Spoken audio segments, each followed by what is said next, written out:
Yan. Pag daw tulog daw ang bata, hindi daw malalaglag to. Oh, tulog na nga.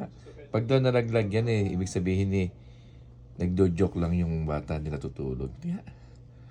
Ibig sabihin, tulog na nga ito kasi hindi bumabagsak oh. Oh, tulog nga. Diba? Tulog na pala to. Ito pa isa pagka daw ito tulog na, hindi daw bumabagsak itong mga paang ganito Tingnan nga natin kung tulog na siya. Ganyan daw pag tulog na talaga Oh, tulog na nga talaga Oh, dyan na lang siya. Kawawa naman. Tulog na pala to si Johan, no? Hindi talaga bumabagsak. Tulog na pala to. Naku po.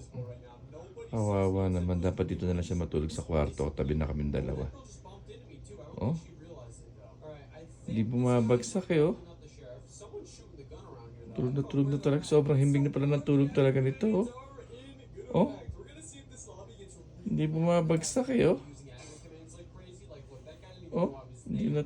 Walang talagang tulog na. Mahimbing na pala tulog ni Johan talaga oh. Oh. Oh.